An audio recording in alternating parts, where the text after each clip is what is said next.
नमस्कार साथियों, स्वागत है आपका हमारे यूट्यूब चैनल पर। जैसा कि आप जानते हैं कि हमारे द्वारा लुसेंट बुक को समाप्त करने के लिए लुसेंट बुक सीरीज चलाई जा रही है, जिसके तहत हम लुसेंट बुक को 90 दिनों के अंतर्गत समाप्त करेंगे। इन 90 दिनों के अंतर्गत हम लुसेंट बुक के सभी महत्वपूर्ण विषय जैसे इतिहास, भूगोल, राजव्यवस्था, अर्थव्यवस्था और विज्ञान विषयों को पढ़ेंगे। इसी संदर्भ में हमने सबसे पहले इतिहास विषय को प्रारंभ किया था, जिसके तहत हमने अभी तक प्राचीन भारत के अंतर्गत प्राचीन भारतीय इतिहास के स्रोत, सिंधु घाटी सभ्यता, वैदिक सभ्यता, इन तीन सब विषयों को पढ़ लिया है। अब हम प्रारंभ करने जा रहे हैं जैन धर्म। हालांकि जैन धर्म को हमने पढ़ लिया है, लेकिन वह हस्तलिखित नोट्स के अंतर्गत नहीं पढ़ा गया है, इसलिए हम जैन धर्म को प्रारंभ कर रहे हैं। और 3 से 4 रोज पहले मैंने कोई भी लेक्चर नहीं डाला, इसके लिए मैं क्षमा प्रार्थी हूँ, क्योंकि कुछ कारणवश मैंने लेक्चर्स नहीं डाले। तो चलिए शुरू करते हम जैन धर्म। जैन धर्म के संस्थापक एवं प्रथम तीर्थंकर ऋषभ देव थे। जैन धर्म के प्रथम संस्थापक कौन थे? ऋषभ देव थे, है ना। और तीर्थंकर कौन थे? ऋषभ देव थे। तीर्थंकर का मतलब होता है प्रचार करने वाला या उसकी स्थापना में महत्वपूर्ण योगदान देने वाला व्यक्ति, है ना। जैन धर्म के 23वें तीर्थंकर पार्श्वनाथ थे, जो कि काशी के इक्ष्वाकु वंशीय राजा अश्वसेन के पुत्र थे। यह तीर्थंकर महत्वपूर्ण है क्योंकि इन्होंने कुछ शिक्षाएं प्रदान की है ना। जैन धर्म के 23वें तीर्थंकर कौन है? पार्श्वनाथ है, जो कि काशी के इक्ष्वाकु वंशीय राजा अश्वसेन के पुत्र थे। पार्श्वनाथ ने 30 वर्ष की अवस्था में संन्यास जीवन को स्वीकारा था। इन्होंने जब संन्यास लिया तो इन्होंने जो ज्ञान अर्जन किया उसके संबंध में इन्होंने कुछ शिक्षाएं प्रदान की, है ना। जैसे इन्होंने संन्यास ग्रहण किया तो संन्यास ग्रहण करने के उपरांत इनको कुछ ज्ञान तो प्राप्त हुआ ही होगा, है ना। उसके संबंध में इन्होंने कुछ शिक्षाएं प्रदान की है, जिसके तहत इन्होंने 4 शिक्षाएं प्रदान की है। जैसे हिंसा न करना, सदा सत्य बोलना, चोरी न करना तथा संपत्ति न रखना। इन चारों शिक्षाओं को पार्श्वनाथ ने दिया है ना। आइए अब पढ़ते हम महावीर स्वामी को। महावीर स्वामी को जैन धर्म का वास्तविक संस्थापक माना जाता है ना, क्योंकि इन्होंने जैन धर्म का अत्यधिक रूप से प्रचार प्रसार किया है, इसलिए महावीर स्वामी को जैन धर्म का वास्तविक संस्थापक माना जाता है। महावीर स्वामी जैन धर्म के 24वें एवं अंतिम तीर्थंकर थे, है ना। महावीर स्वामी जैन धर्म के 24वें एवं अंतिम तीर्थंकर हुए। महावीर स्वामी के बाद जो भी प्रचार प्रसारक थे उन्हें उपदेशक कहा जाने लगा, है ना। महावीर स्वामी के बाद जैन धर्म के जो भी तीर्थंकर प्रचार प्रसारक थे ना, उन्हें तीर्थंकर न कहकर उपदेशक कहा जाने लगा, है ना। महावीर स्वामी का जन्म 540 ईसा पूर्व कुंडल ग्राम वैशाली में हुआ था। महावीर स्वामी का जन्म कहाँ हुआ था? कुंडल ग्राम वैशाली में हुआ था। महावीर स्वामी के पिता का नाम सिद्धार्थ था, जो कि ज्ञात्रक कुल के सरदार थे, और माता त्रिशला लिच्छवी राजा चेटक की बहन थी, है ना। सिद्धार्थ के पिता का नाम क्या था? सिद्धार्थ था, जो कि ज्ञात्रक कुल के सरदार थे, और माता जिनका नाम क्या था? त्रिशला था, जो लिच्छवी राजा चेटक की बहन थी।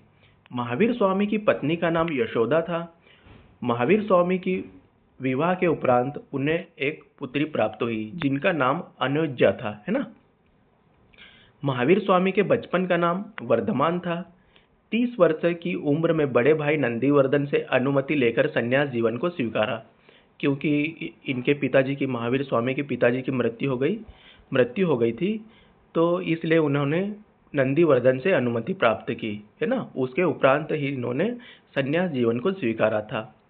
12 वर्ष की कठिन तपस्या के बाद महावीर स्वामी को जृंभिक के समीप रिजुपालिका नदी के तट पर साल वृक्ष के नीचे तपस्या करते हुए संपूर्ण ज्ञान का बोध हुआ।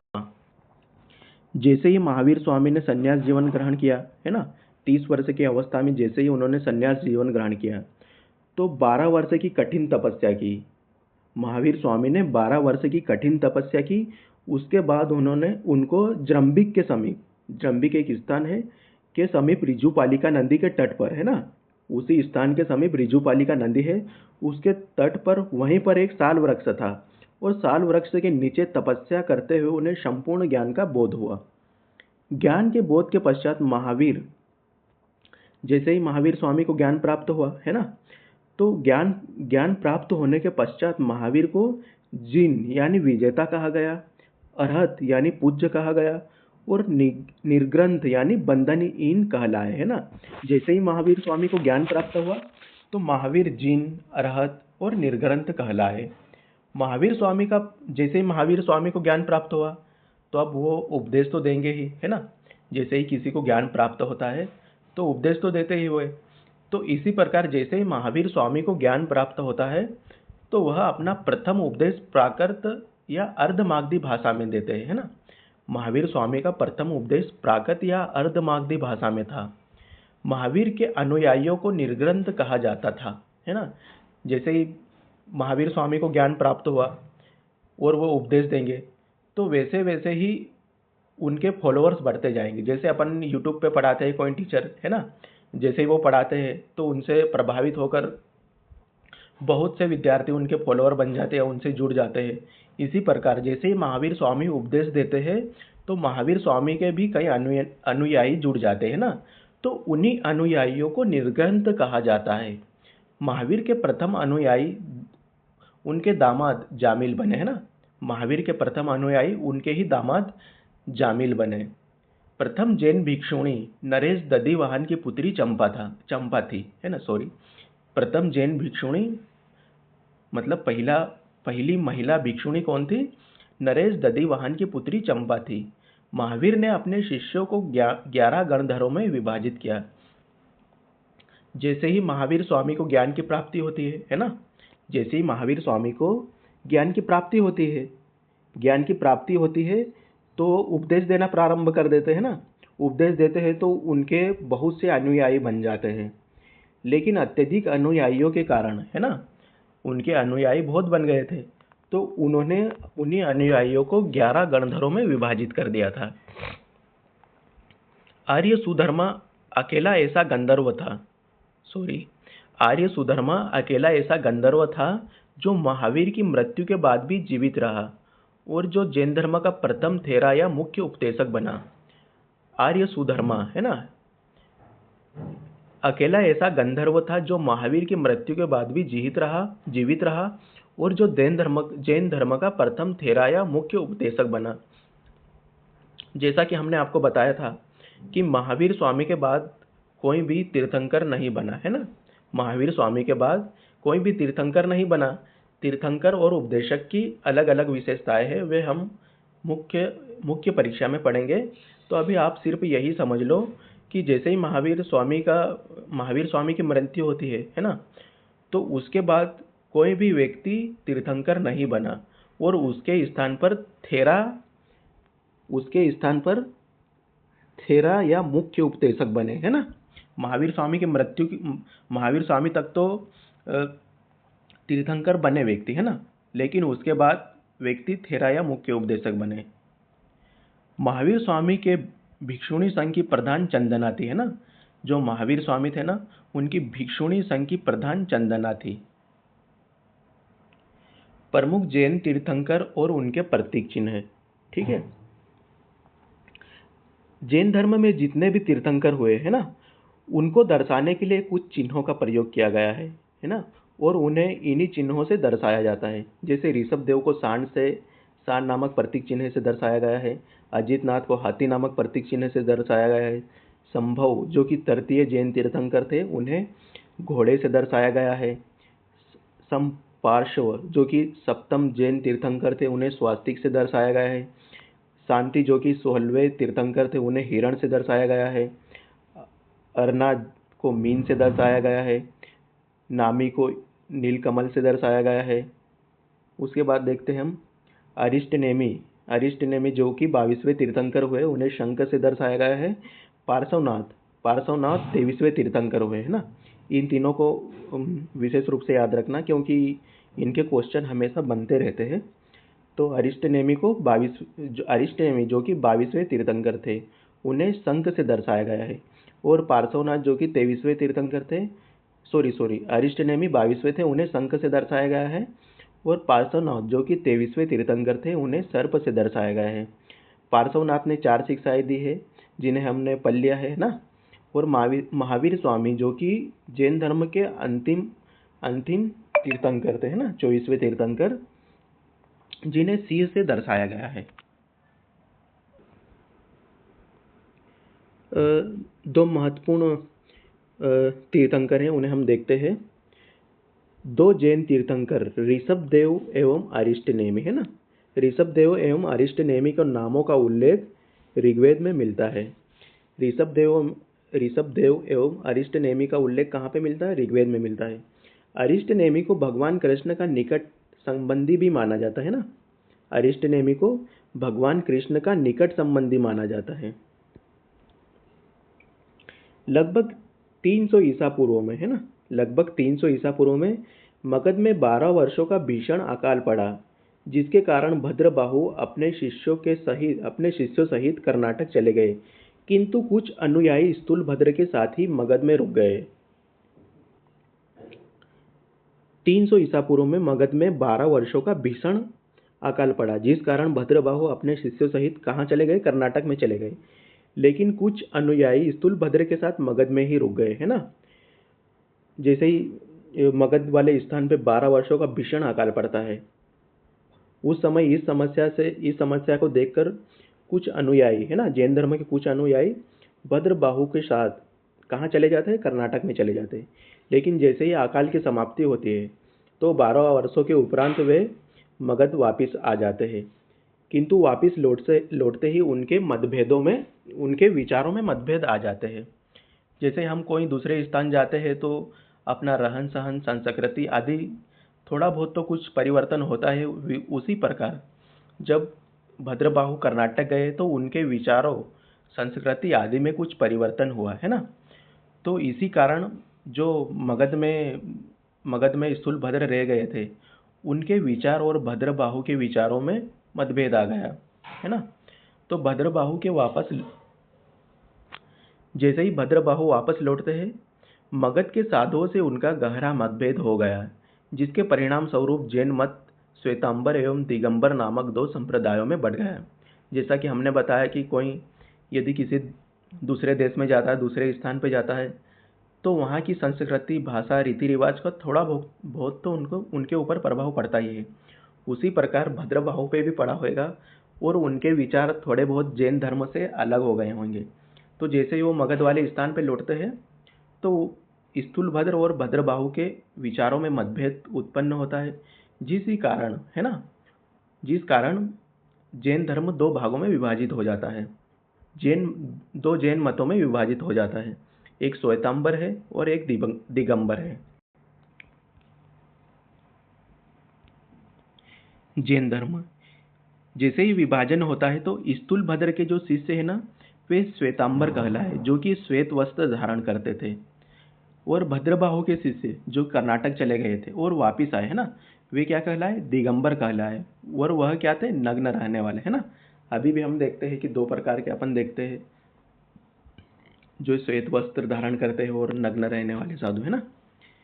अब इनके बीच हम अंतर देख लेते हैं कि दिगंबर और श्वेतांबर के बीच में क्या अंतर है।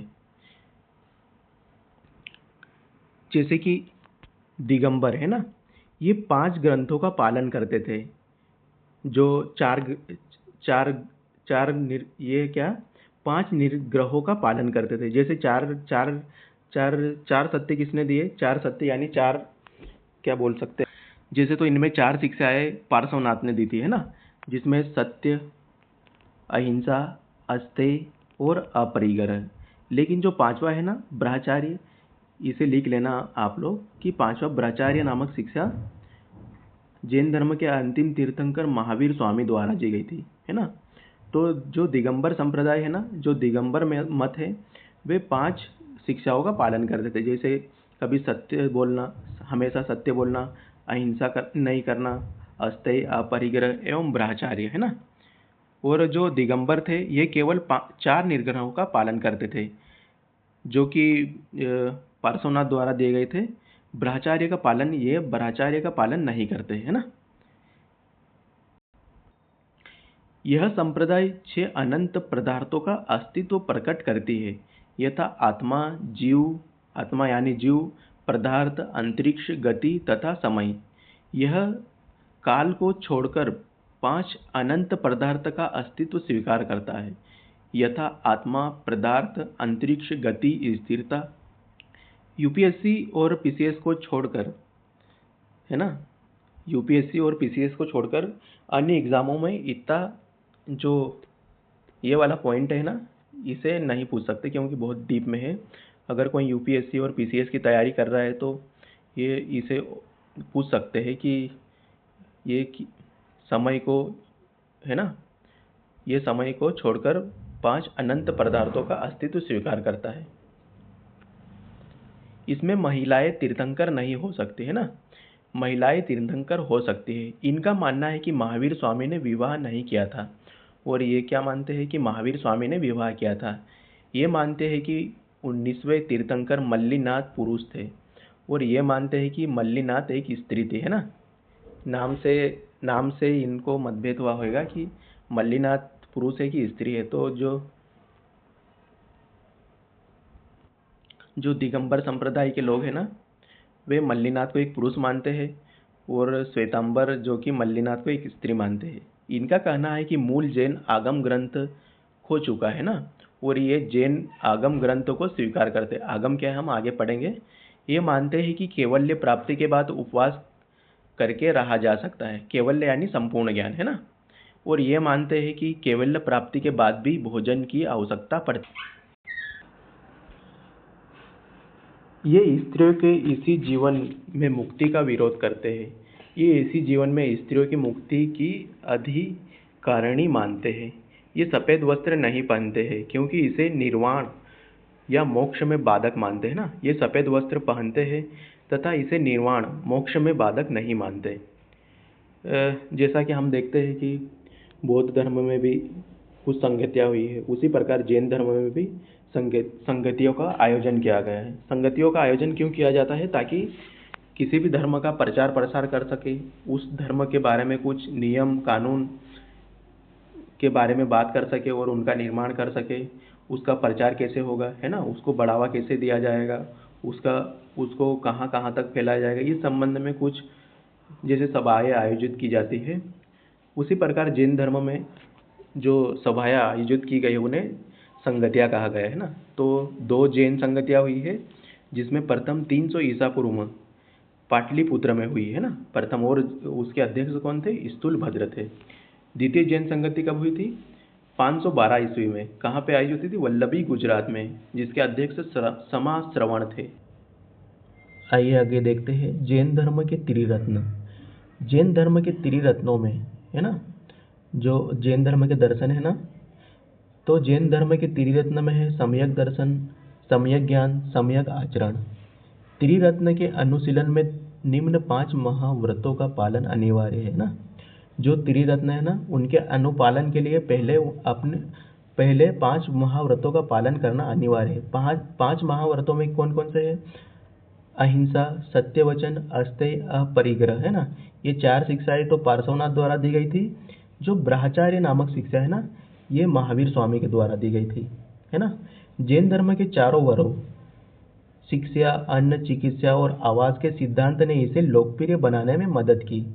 जैसे शिक्षा, अन्न, है ना, चिकित्सा और आवास, है ना, ये जो 4 मत है, तो इनके कारण जैन धर्म लोकप्रिय हुआ।